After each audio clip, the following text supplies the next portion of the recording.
Contract marriage a signature of love भाग 1. नातं म्हणजे प्रेम, विश्वास, आपुलकी असं आपण मानतो. पण काही नाती अशीही असतात जी प्रेमातून नाही तर तिरस्कारामधून जन्म घेतात. जिथं मन जुळण्याऐवजी तुटतात, पण तरीही तिथेही प्रेम आपलं अस्तित्व निर्माण करतं. ही तशीच एक अनोखी कथा मी तुमच्यासाठी घेऊन येते. Contract marriage. त्या दिवशी ते दोघेही कोर्टात उभे होते. दोघांच्याही गळ्यात फुलांच्या माळा होत्या. हो, बरोबर गेस केलं तुम्ही. लग्न झालं होतं त्यांचं. ही त्या दोघांच्या आयुष्याची नवीन सुरुवात होती. पण चेहऱ्यावर मात्र दोघांच्याही 12 वाजले होते. कारण हे लग्न एक करार म्हणून झालं होतं. चला तर मग पाहूया की हे करारी लग्न कुठपर्यंत टिकतं आणि त्या करारी आयुष्यात काय काय घडतं दोघांमध्ये. ईशा देशमुख आणि रयत साठ. तुम्ही दोघंही आपापल्या अटींवर आधारित या विवाह कराराला सहमती देता का? त्या कोर्टातील न्यायाधीशाने ईशा आणि रयत समोर काही कागदपत्र समोर ठेवली. हो, मी हे लग्न करते, पण ही एक बिल आहे. यात प्रेम असणार नाही. ईशा रयतकडे पाहत धाडसाने बोलू.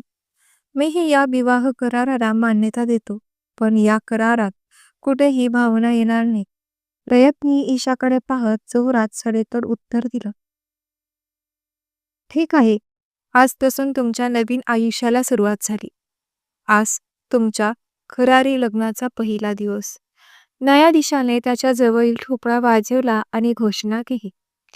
दोघेही एकमेकाकडे पाहतात आणि घरी जायला निघतात. करार का असेना, पण हे लग्न झालं होतं आणि रिवाजानुसार ईशा रयतच्या घरी आली. घराला लॉक होतं. रयत डोअर अनलॉक करायचा प्रयत्न करत होता. थोड्या वेळात रयत त्याच्या घराचा दरवाजा उघडतो. ईशा दारात उभी होती. मी हे लग्न फक्त एक करार म्हणून केलं आहे. म्हणून माझा या घराशी, या नात्याशी आणि या माणसाशी कसलाही संबंध नाही. मी हा फक्त करार केला आहे आणि या माणसासोबत प्रेम तर दूर, मला त्याचा स्पर्श सुद्धा नको आहे. मनातच ईशा बोलत होती आणि ती पाऊल ठेवून घरात येतच होती. ती माझ्या आयुष्यात आली कारण मला गरज होती, म्हणून मी तिला घेऊन आलो. ती मला माझ्या कंपनीसाठी, माझ्या इमेजसाठी हवी होती आणि हे सर्व करार आहे. मुळात ती माझी बायको नाहीच आहे. पण तरीही आज ती गृहप्रवेश करताना मला वेगळं का वाटत आहे? का मला असं वाटत आहे की माझं आज खरोखरच लग्न झाले?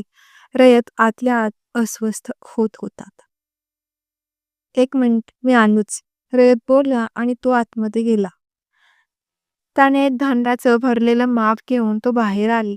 त्यानं ते माप तिच्या समोर ठेवलं. आता ये घरात, रयत म्हणाला. दाराशी ठेवलेला माप ईशाला ओलांडावंच लागलं. माप ओलांडण्याचं तिच्या मनावर काहीच परिणाम होणार नाही हे तिला माहीत होतं. तिनेही ते माप बिनधास्त ओलांडलं आणि आत आली. रयतच्या गालावर हसू मारले. दोघेही घरात गेले. दोघेही एकमेकाला अजून नीट ओळखत नव्हते. रयतने ईशाला भर दाखवलं. ईशा पटकन बाथरूममध्ये गेली. फ्रेश होऊन ती बाहेर आली. शिवाय तिला आता त्याच घरात काही दिवस त्याच्यासोबत राहायचं होतं. फ्रेश होत ती पटकन किचनमध्ये चहा ठेवायला गेली.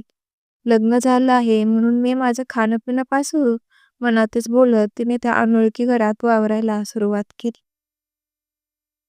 रयत ही फ्रेश झाला आणि ती काय करते ते पाहण्यासाठी तोही हळूच किचनमध्ये गेला. शेवटी ते त्याचं स्वतःचं घर होतं. ही माझ्या घरात एवढी बेतास्त वागू शकते, ते पण एवढ्या कमी वेळात. अजून 2 दिवस तर झाले नाही लग्न हो. मग मी तर मालक आहे. तोही किचनमध्ये घुसला. हा माझ्या मागे मागे काय येतोय?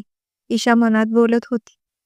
ती चहा बनवत होती म्हणून रयतने भांड्याच्या कपाटातील कपबशी घेऊन किचनवर ठेवली.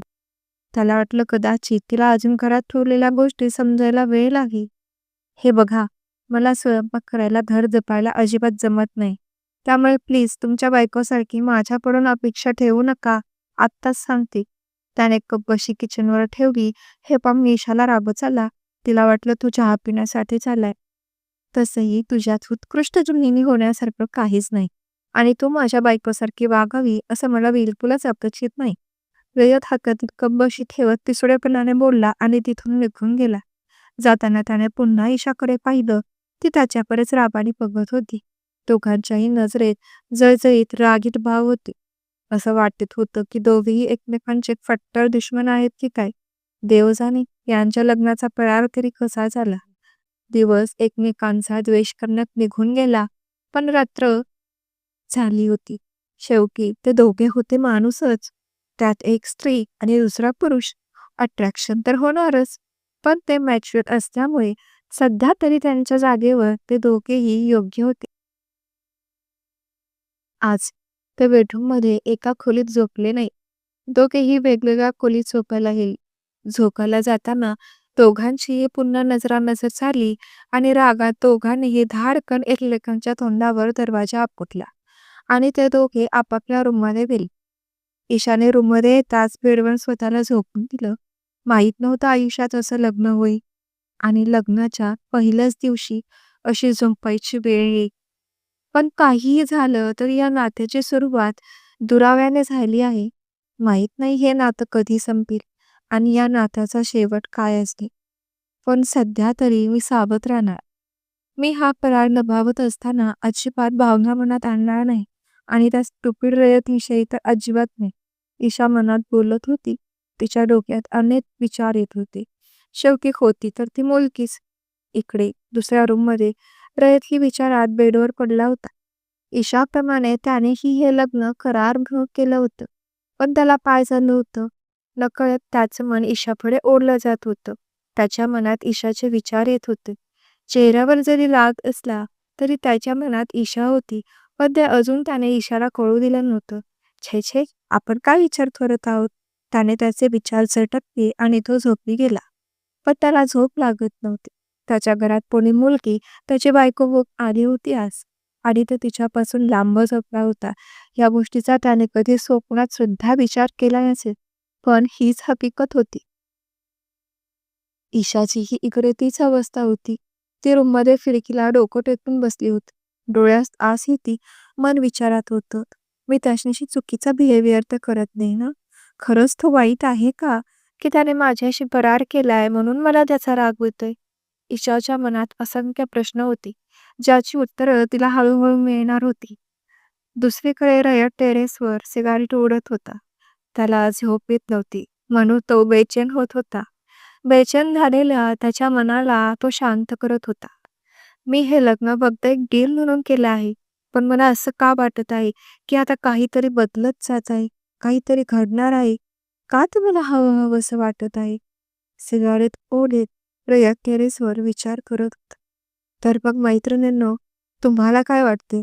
एका करारामध्ये अडकलेली ही दोन होणं कधी प्रेमाचे अंकुर बाहेर काढतील. कसं असेल यांचं करारी आयुष्य, त्यासाठी पाहत राहा contract marriage, a signature of love. भेटूया भाग 2 मध्ये.